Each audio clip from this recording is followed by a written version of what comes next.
Eu gostaria de agradecê-la em nome da CORE, tá? Eu sou Preston, reventor da CORE, né?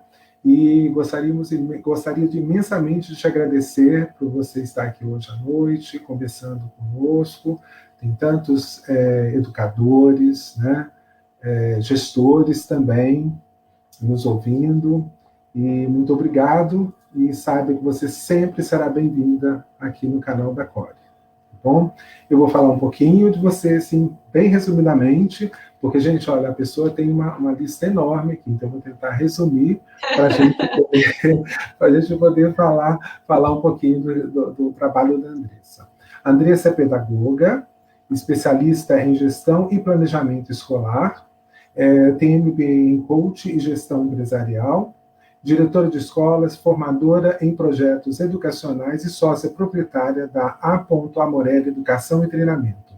Mentora e facilitadora em processos de desenvolvimento de competências de gestores e educadores, a partir de workshops e oficinas em eventos online e presenciais, com o objetivo de implementação de processos de inovação em escolas do Brasil. Fundadora da A. Amorelli Gestão e Inovação e da Rede Aprendente. Atualmente, diretora de Pessoas e Cultura da Rede Apogeu, diretora da Escola Integra e diretora do Centro de Formação da Rede. Bom, não precisa, assim, o seu currículo já fala muito por si só, né? Mas que tanta coisa, né, menina? Como você pergunta para mim, que horas você dorme, Andressa? Exatamente. Que horas que você dorme, né? E uma coisa que me chamou muita atenção aqui é a gestão de pessoas, né? A rede aprendente, né? Eu acho, são palavras que são fortes, né?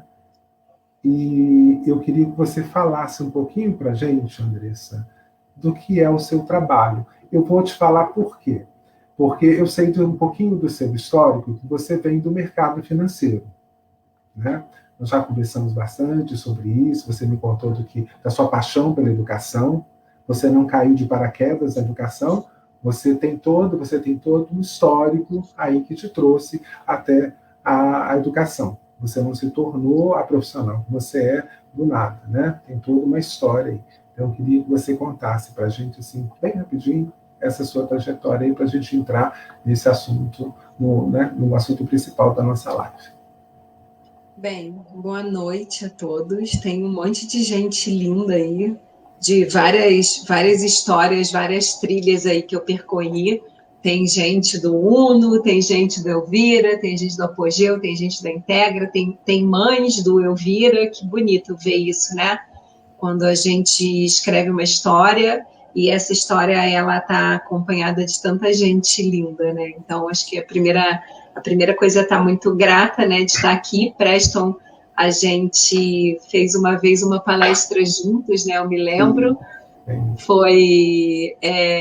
Me convidaram para fazer uma palestra num evento de gestão, e aí eu falei com você e com o Tupi, que é outro querido também, e nos conhecemos lá na hora e ficamos encantados um com o outro, e desde aquele momento a gente não perdeu mais o contato, né, Preston? A gente está sempre se falando. Sim, sempre dando notícia para o outro. Legal. O que me traz até aqui, assim, né? Me traz uma paixão aí pela educação. Eu comecei a trabalhar muito cedo, comecei a trabalhar com 16 anos, eu era, assim que a gente conta as idades, né? Eu era a menor aprendiz da Mesbla, a ciência, né? Ser menor aprendiz da Mesbla. Eu tinha 16, por que eu conto essas coisas, gente? Depois eu me arrependo. Eu tinha 16 anos e eu falei para minha mãe que eu não queria mais estudar, porque a escola não fazia nenhum sentido e que eu queria trabalhar. Eu estudava em escola particular, de pessoa de classe média ali, sempre curso de inglês, aparelho no dente, balé. Aí minha mãe olhou para minha cara meio não acreditando que eu faria aquilo, falou: você quer trabalhar, você arruma um emprego. Eu saí da escola, fui na Mesbla, estava tendo um processo seletivo para menor aprendiz. Eu falei: como é que eu faço para participar disso? Fui lá, tirei minha carteira de trabalho sozinha, participei do programa de menor aprendiz, cheguei em casa e falei para minha mãe, arrumei um emprego. Aí a minha mãe falou, o quê? Eu falei, você disse que era para arrumar um emprego, que eu não queria estudar, então eu fui arrumar um emprego. Então, a minha história com a educação começa aí, né? Entendendo que eu não entendia muito bem o que eu aprendia naquela escola, né? E aí sempre trabalhei a minha vida inteira e o destino foi me levando para o mercado financeiro. Comecei como recepcionista, aí virei secretária do presidente de uma corretora, mas eu estava ali, aquilo não era aquilo que eu queria para minha vida. Depois fui gerente de corporate, eu comecei como operadora de pregão do Itaú, eu com 19 anos era operadora de pregão do Itaú, né? Então, trabalhava no pregão mesmo, né? Mas aquilo não fazia nenhum sentido para mim, eu sempre quis trabalhar na área de educação. E a minha mãe falava para mim que eu não podia ser professora porque eu ia morrer de fome. E eu acabei indo para a faculdade de economia e tal. Depois eu me casei com um professor de história. Eu fiquei casada por 20 anos com um professor de história. Não fui fazer pedagogia, mas casei com um professor de história. E eu sempre muito encantada por esse universo da escola. Depois tive uma filha, Amanda. Amanda ficou muito doente. Eu fiquei 5 anos sem trabalhar cuidando da Amanda. E quando eu voltei, eu fui para a área de educação. E aí eu falei, é aqui que eu quero estar, num projeto de educação para o consumo do Grupo Pão de Açúcar. A gente recebia 1.800 crianças por mês dentro das lojas do Extra Hipermercado no Rio. E ali eu fui me encantando, eu fui fazer pedagogia na UERJ, aí estudei muito filosofia infância, dei aula de filosofia para educação infantil e para o fundamental nos iniciais, e fui para esse caminho da gestão, né, Preston? Assim, então, eu acho que o que me traz aqui é esse olhar para uma escola que precisa fazer sentido. Se eu vou fazer 50 anos esse ano, se eu com 16 já brigava com a escola, com aquela escola, imagina hoje em dia, né? Assim, então, entendendo que a gente precisa de práticas pedagógicas que façam mais sentido, mas essas práticas pedagógicas, o que eu aprendi no meu percurso aí, foi que elas precisam ser sustentadas por práticas de gestão. Não adianta a gente ter só aquele grupo de professores que quer muito fazer diferente, se a gente não tem um processo de gestão da escola que faça com que essas práticas inovadoras, e a gente pode falar um pouco do que eu entendo por inovação, né? Essas práticas inovadoras consigam ser sustentadas dentro do âmbito escolar, né? Sim, sim. Essas duas partes precisam conversar, né? Não pode acontecer isoladamente, né? Aquela coisa, a gestão de um lado, o pedagógico do outro, funcionando separadamente. Não dá. As coisas precisam acontecer juntas, né? Então, aí, quando você coloca aqui o desenvolvimento de competências de equipes gestoras em contextos de mudanças, eu lembro muito de uma experiência até pessoal minha, né? Aquela questão de você hoje é professor, amanhã você acorda gestor, você acorda coordenador, você acorda um diretor pedagógico, e você não sabe o que fazer, né? Te coloca uma responsabilidade nas mãos, e você passa para o outro lado e você não sabe o que fazer com aquilo. Mas você tem que fazer porque você aceitou aquele desafio. E aí você percebe o quanto você aprende-se muito com a prática, óbvio. Mas eu acho que você erra muito mais do que você aprende, né? Então, eu acho que a necessidade da formação do gestor, ela não dá mais para negligenciar essa necessidade. Então, eu queria que você falasse para a gente, Andressa, como que é esse trabalho? Tá? Esse trabalho de desenvolvimento dessas competências. Que competências são essas que o gestor precisa ter domínio delas, né? Porque aí também, para poder ficar um pouquinho claro para nossos ouvintes, que gestor não nasce, né? É lógico, tem algumas pessoas que nascem com algumas habilidades, né? Eu nem gosto muito desse termo nasce com habilidade, porque acho que é um termo muito excludente, né? Mas tem gente que às vezes gosta mais, vamos usar esse termo assim, né? Mas eu acredito muito Se sente mais confortável, né? Eu sinto mais confortável usando esse termo, sabe? Então, eu acho que as competências, todo mundo é suficientemente capaz para desenvolvê-las, né? Mas eu queria ouvir de você o que de fato é isso na prática. Vamos lá. Quando vou fazer uma pergunta para a gente pensar sobre ela, né? A gente está lá, professor, a gente é muito bom professor em sala de aula. E nesse contexto de ser bom professor em sala de aula, de ter um relacionamento bacana com as famílias, de ter um relacionamento bacana com os estudantes, com os demais educadores, alguém vai lá e convida a gente para virar coordenador daquele segmento, né? O que garante que a gente ser um bom professor vai fazer com que a gente seja um bom coordenador? Aí a gente senta lá naquela outra sala, né? Porque aí a gente tem uma sala quando vira coordenador, e aí os outros professores começam naquele processo de enxergar a gente como coordenador e a gente se enxergar como coordenador.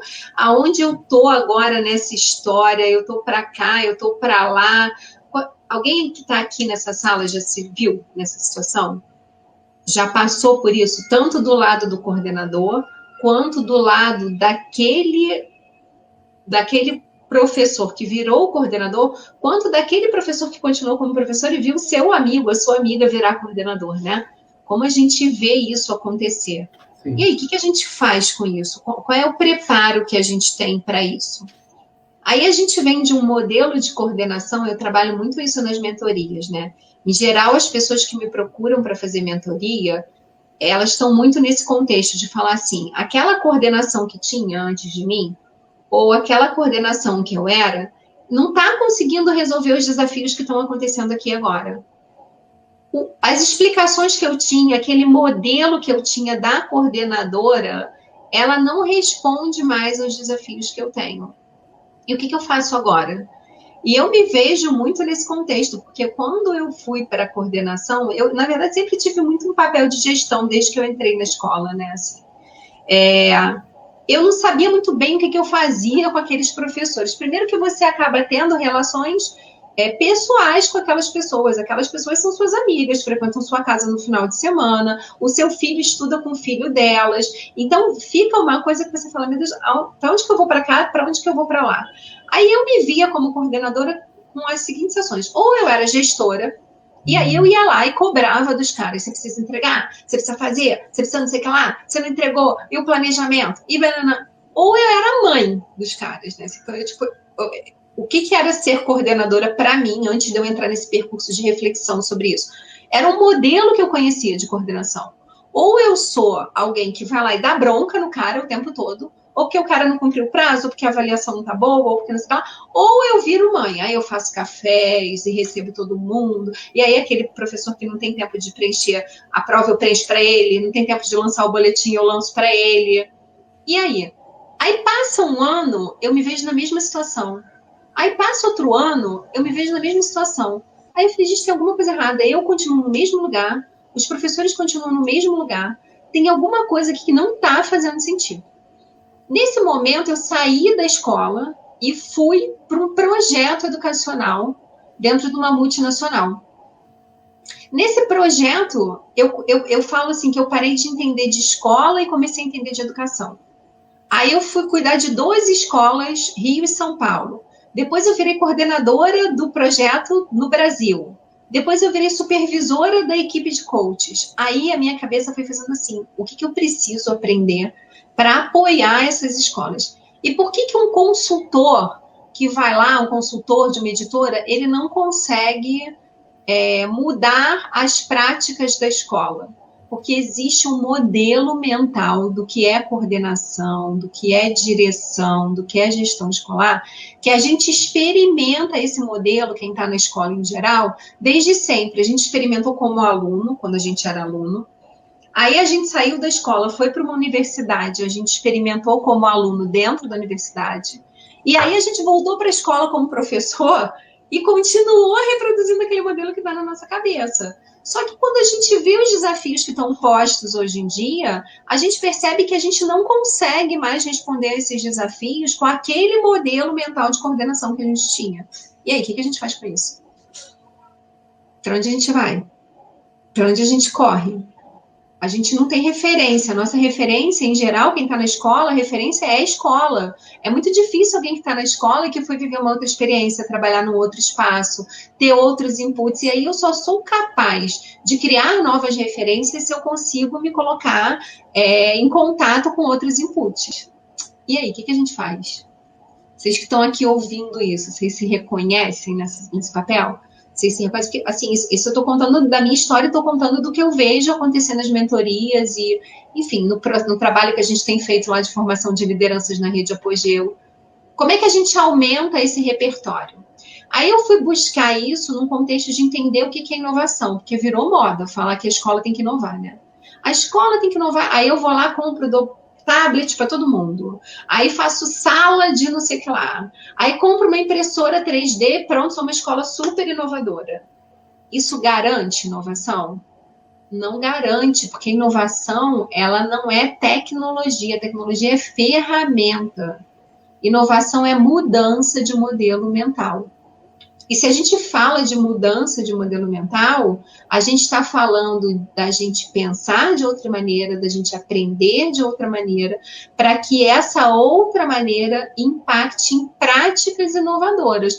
Eu posso ter uma escola extremamente tecnológica e extremamente tradicional. E aí? Eu lembro a primeira vez que eu peguei um iPad na minha mão foi em 2013, quando eu fui para o Uno. Eu tinha pânico daquele iPad, pânico. E aí? O que a gente faz? O que eu faço com esse iPad na minha mão? Como é que isso vai mudar a prática do professor da sala de aula? E esses desafios foram me fazendo repensar o meu lugar como gestora, o meu lugar como educadora da minha equipe de professores. Qual é a minha responsabilidade, enquanto na gestão de uma escola, de trazer novos inputs para que todo mundo possa repensar suas práticas, para que tenha uma mudança de modelo mental. E aí eu caí na história do coach, que hoje está super mal falada, né? Assim, parece que coach é uma coisa e que, na verdade, não é assim.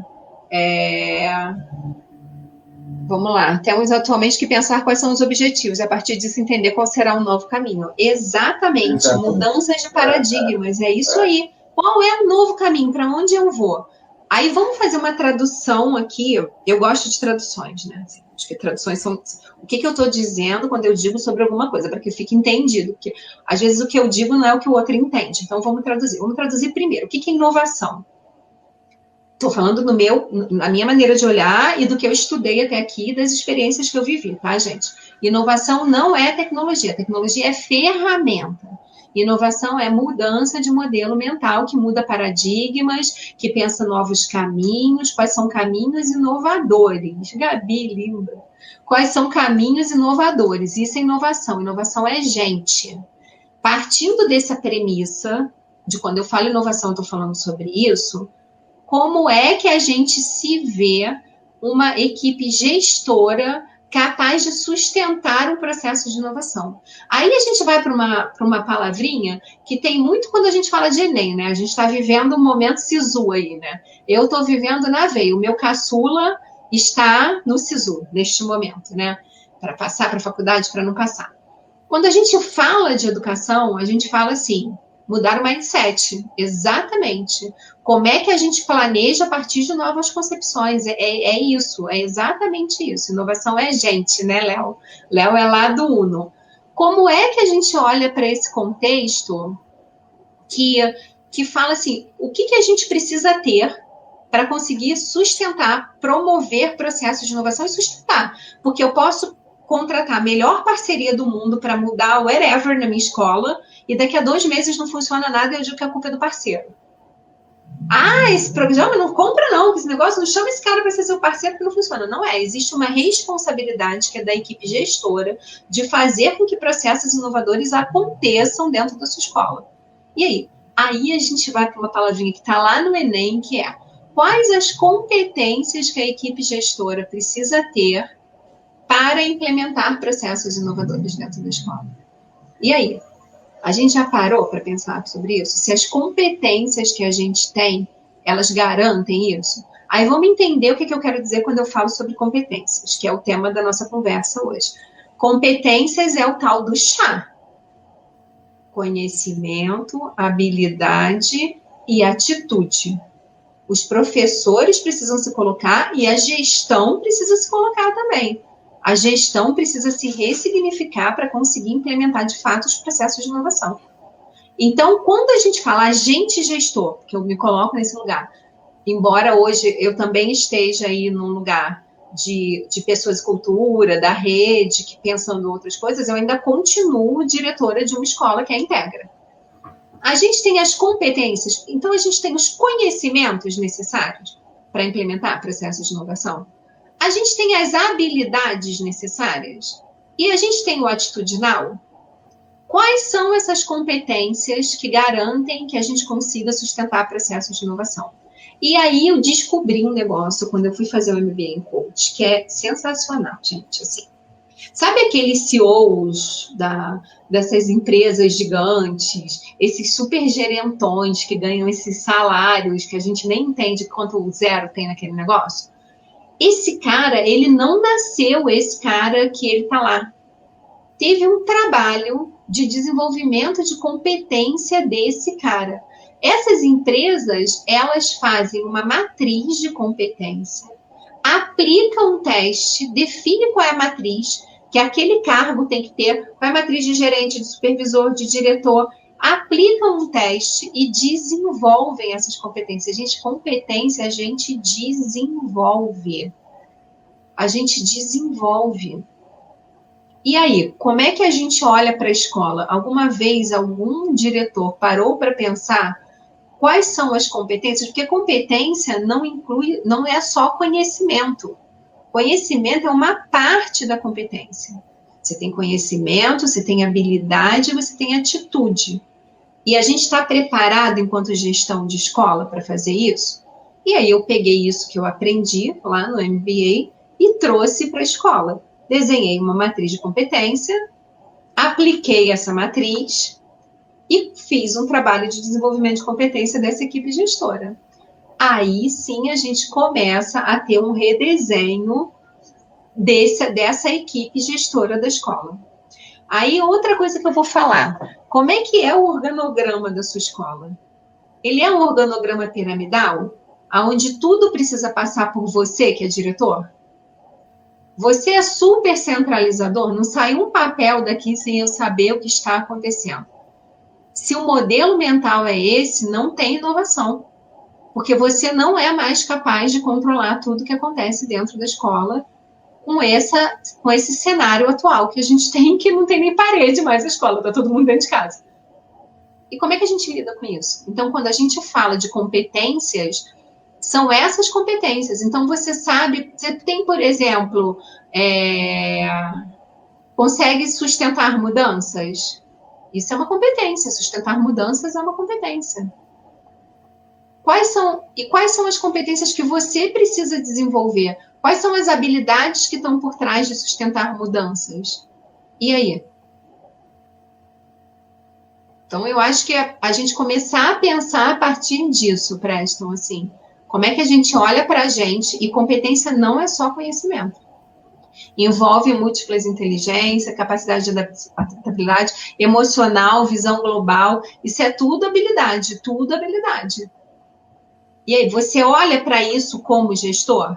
Você faz formações que desenvolvam isso em você? Ninguém controla mais nada, é isso aí. Essa ilusão de controle, aí a gente pode falar de mundo VUCA. E diante desse cenário, como a gente age como gestor de escola? Hein, Vivi? Mundo Bunny, né? A gente já nem tem mundo VUCA mais, a gente já está no mundo Bunny. Preciso fazer um post sobre isso, Vivi. É isso, é isso. A instituição acaba entrando em surto, né? Porque o controle, como você mesmo disse, o controle não existe, né? O que a gente vê muito, né? Às vezes no mercado, às vezes são escolas entrando, gestão entrando em surto, né? Gestões totalmente centralizadoras, fantasiadas de democráticas, né? De uma gestão que delega, né, mas que tem por trás mecanismos de controle, né, extremamente, às vezes chegam a ser até extremamente violentos. A Tati está perguntando aí, né? Quando isso não acontece, que o mero professor pode fazer? Tati, a gente pode começar a olhar para outro lugar, porque assim, tem uns 5 anos que eu falo uma coisa assim, aí às vezes as pessoas acham até que eu sou meio doida, né? Ai, Andresa, com essas coisas que ela fala da cabeça dela, não sei o quê. Eu falo assim, gente, a gente vai precisar desenhar um novo modelo de negócio de escola, que não é esse modelo de negócio. Esse negócio aí que existe, com hora-aula, com não sei o que, esse negócio não existe mais não, gente. A gente vai precisar olhar para isso. Aí eu comecei a estudar sobre economia solidária, economia criativa. Aí eu caí numa galera maravilhosa do capitalismo consciente, do grupo Anga, que é uma galera que está fazendo facilitações para criar modelos de negócios voltados para pessoas. Aí eu comecei a fazer um monte de curso com os caras, essas coisas que eu vou olhando. Por que eu tô falando isso, Vivi? Porque assim, a Tati fez essa pergunta, né? Porque assim, é inevitável. Tem até um livro que chama Inevitável, né? Que é muito bom, inclusive. É inevitável, é inevitável. Não vai ter como as escolas não olharem para isso, entenderem isso e terem que fazer novas práticas. Não existe sustentação financeira, não existe sustentação emocional. Eu já tinha essa hipótese há uns 5 anos atrás. Quem trabalha comigo sabe que eu falava isso. E aí eu fui começar a estudar essas coisas todas. A escola que ainda não faz isso, ela vai ter que fazer, ou ela vai deixar de existir. A gente está vendo aí um movimento gigante das escolas sendo compradas por esses conglomerados que têm essa visão de negócio e criam modelos de negócios diferentes. E a gente está vendo que não vai ter saída. Eu tentei inovar uma escola pública durante 5 anos, até que fui para outra, mas a inovação pulsa forte ainda. Vamos pensar o que é inovação. O que é inovação, gente? Inovação é o que a gente faz da nossa vida, é o que a gente faz da nossa prática. Não vai ter saída, o mundo mudou, assim, e é tão doido, né, Presta? Agora eu vou contar uma coisa aqui que eu não sei nem se eu tinha que contar, mas eu faço essas coisas. Eu vou lá na minha página e escrevo umas coisas, aí eu vou lá e estudo um negócio super legal. Aí eu falo, caramba, eu vou fazer um post sobre isso. Aí eu vou lá e faço um super post sobre aquilo. Aí ninguém lê. Ninguém lê. O post fica lá, quase não tem, porque a gente consegue ver, né, a interação no post. Aí eu falo, puta, eu achei esse negócio tão interessante, gente. Tá falando do mundo. Eu fiz semana passada sobre isso. Contactless, como as pessoas vão trabalhar suas relações de contato físico, não sei o quê. Aí eu vou lá e faço um post que parece post de autoajuda. Com uma cartilha. Faça isso, faça isso, faça isso, faça... Aí o post bomba. O post não tem nem... Não tem... vamos falar sobre isso. Boa, Francisco Metas. Aí eu falo assim, as pessoas, elas ainda têm um padrão mental de me dar pronto. Sabe aquela coisa que a escola trabalhou na gente? Professor, me diz como é que é para fazer que eu faço na prova. Ó, seu diretor, me diz como é que é para fazer que eu faço na coordenação. As pessoas não estão acostumadas a criar. A pergunta da Tati, né? Ela fala assim, eu sempre tentei inovar, mas sempre sozinha, né? Então, eu acho que tá certo, é isso. O trabalho às vezes é solitário mesmo, né? O professor tem que ser autônomo, né? Não é só... eu escuto muito isso, olha, a criança tem que ser autônoma, temos que educar para a autonomia, mas o educador é autônomo? Você vai sozinho buscar, você vai abrir sabe? Tem tantos cursos, agora na época da pandemia, apareceram tantos cursos online, coisas de graça, nem sempre, ou até com preço. Não, e a Tati tem um movimento muito grande disso. Eu não conheço a Tati pessoalmente, eu conheço a Tati lá pela página do Instagram, mas ela é uma pessoa que busca isso. E eu acho que é assim, Tati, o quanto a gente consegue impactar o que está ao nosso redor. Qual é a diferença que a gente consegue fazer no que está ao nosso alcance, sabe? No nosso dia a dia, qual é a prática? Hoje, a gente tem lá a Rede Aprendente, né? E aí a Amanda hoje estava aqui em casa numa alegria que parece que tinha acontecido uma coisa do outro mundo. A gente vai falar de planejamento, tá, Francisco? Tá aqui guardado. Aí eu desci e falei assim, oi filha, bom dia. Ela, mãe, você não sabe. Eu consegui fazer as crianças do 8º ano tirarem as dúvidas hoje. Porque o que acontece? Tem aqueles 2 que sabem muito, e aí quando os outros perguntam, eles ficam, mas essa pergunta... Aí ela inventou uma aula lá, usando uma ferramenta pedagógica, tá lá na Rede Aprendente esse post hoje, e ela conseguiu fazer que as crianças todas perguntassem, ela criou um mapa mental, respondeu todas as dúvidas, e ela estava feliz da vida, porque ela resolveu uma questão que estava ali dentro da sala dela, as crianças vão ter que fazer avaliação daqui a pouco, não tinham conseguido responder, e aí ela estava tão feliz, aí ela falou assim, vai fazer um post disso, para falar para os professores que isso, Tati, é naquele mundo, naquele seu mundo. Você fez a diferença para quem? Para o estudante que está dentro da sua sala. Tá ótimo. Eu, como gestora, não penso que é fácil trabalhar comigo, não é fácil, não. Às vezes eu ponho as pessoas doidas. Quando o Francisco traz essa história de meta, de plano de ação, de tudo isso, essa linguagem, ela não é uma linguagem que está dentro da escola. Então, um outro trabalho que eu faço muito no Team Coach, lá das mentorias, que tem a mentoria individual e tem o Team Coach, é assim, vamos pegar os documentos identitários da sua escola e vamos reler?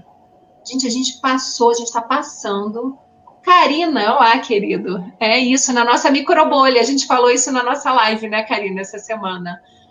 Aí a gente faz o quê? Pega esses documentos identitários e fala assim, esse documento, isso daqui, essa missão, essa visão, esse valor, ela fala da minha escola agora? Depois disso tudo que está acontecendo, com essa pandemia, com tudo isso? Ela consegue traduzir a minha escola? Gente, é impossível que consiga. Todo mundo que eu faço mentoria e Team Coach está revisando missão, visão e valores. Está revisando missão, visão e valores, porque eu escreveu isso antes da pandemia. Aí isso que o Francisco traz aí, que ele fala sobre projeto de vida, sobre planejamento, é assim, primeira coisa que a gente deveria fazer enquanto equipe gestora, vamos rever esses documentos identitários? Vamos ver se esses documentos identitários, eles fazem sentido no contexto que a gente está hoje? Porque mudou tudo, gente. A partir desses documentos identitários, a gente começa, que é isso que ele fala, como é que a minha visão combina com a visão da empresa, como é que a gente consegue compartilhar isso e trabalhar no propósito. Primeira coisa, tem que estar claro para todo mundo que está nesse ambiente escolar, famílias, estudantes, educadores, todo mundo, stakeholders, qual é a missão dessa escola que você está? Qual é a visão dessa escola que você está e quais são os valores? Aí a gente pode começar a pegar umas ferramentas que são, tipo, básicas e que tem... Aninha, te amo. A gente tem que pegar essas ferramentas que são básicas e começar a aplicar na escola. Por exemplo, quem aqui já ouviu falar de Meta Smart? Meta Smart, qualquer gestor de escola tem que saber fazer Meta Smart. A gente tem que começar a trazer um outro vocabulário para a escola que faça com que a gente dê conta dos desafios que a gente está vivendo. Quem aqui sabe fazer uma meta smart? Uma meta smart, ela tem que ser mensurável, ela tem que ser temporal, você, né, Cabral? Ela tem que ser, real. Eu tenho uma meta smart básica. A Érica também já ouviu falar, gente, linda. Vocês já ouviram, né? Isso não vale. O fã-clube, né? O fã-clube, pois é. Porque se eu não tenho uma meta, eu não vou saber como é que eu tenho que chegar até lá. E aí, você já se perguntou aonde eu quero que a minha escola... É isso. Formação continuada mais eficiente desenvolvida por pares, é isso. Então, assim, qual é a meta smart? Qual é a minha meta? Eu peguei os documentos identitários. Aí, depois que eu peguei os documentos identitários, eu fiz uma meta smart, ela tem tempo, eu tenho que conseguir medir. Então, eu quero fidelizar 90% dos meus alunos na rematrícula. Eu quero... Qual é a meta smart? Procura sobre isso. Lá na página do Instagram tem post sobre isso. Eu estou fazendo meta smart com todas as minhas escolas de Team Coach. Criatura, onde você quer estar em dezembro? Aí a gente vai fazer. O que a gente faz em março? O que a gente faz em abril? O que a gente faz em maio? Se a gente não consegue fazer isso, a gente vai chegar em dezembro, primeiro, com a sensação que a gente não fez nada, e segundo, sem saber o que é para fazer, só apagando incêndio. Então, a escola precisa trazer esse vocabulário, a escola precisa trazer essas práticas, a escola precisa ter uma gestão que olhe para a escola de uma maneira mais profissional, precisa desenvolver essas competências. O coordenador de escola, ele não pode ser mais coordenador, gente. Coordenador. A palavra diz o quê? O que o cara faz?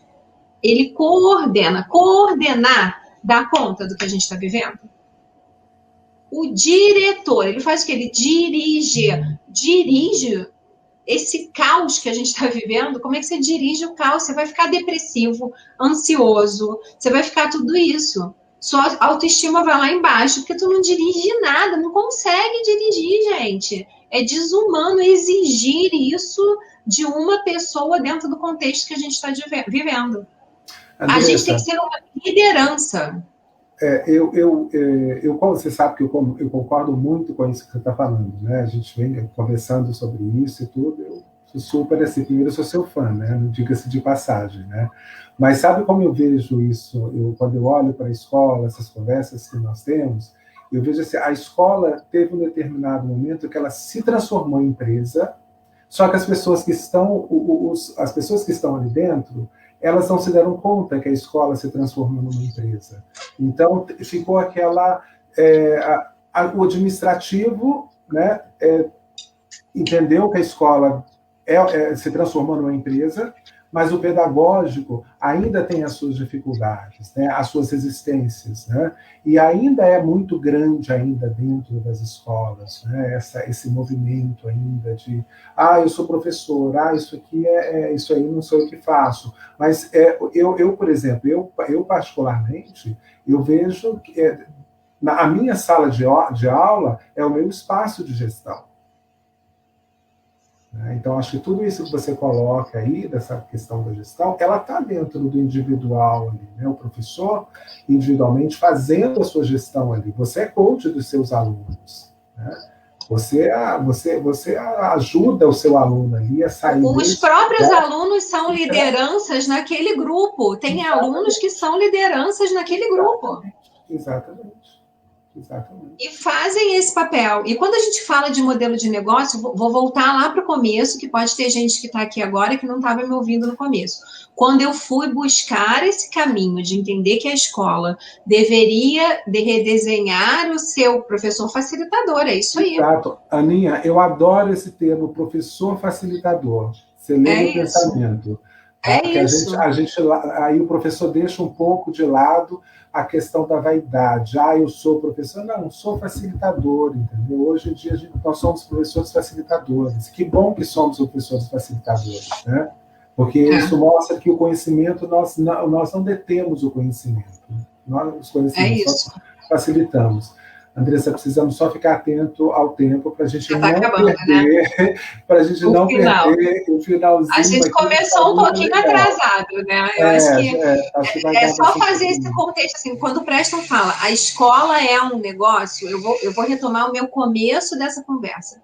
Quando eu fui olhar para isso, de entender modelos de negócios, foi assim, a escola ela é um negócio, mas a gente precisa redesenhar o modelo de negócio da escola. E tem uma galera hoje desenhando modelos de negócio com sentido, com significado. A gente tem a galera do capitalismo consciente, a gente tem a galera da tribo, a gente tem a galera do Instituto Anga, do Grupo Anga, que estão pensando modelos de negócios voltados para pessoas. Então, o foco são pessoas. Hoje, eu estava numa reunião lá, a primeira reunião grande que a gente fez na Integra, com a equipe de liderança da Integra lá, estávamos todos apresentando o planejamento estratégico da escola para todo mundo, para o porteiro, para o faxineiro, para o professor, para a menina da recepção, para o pessoal do relacionamento. A gente abriu o planejamento estratégico e apresentou para eles. Só que a gente eu desenhei o estratégico junto com o diretor,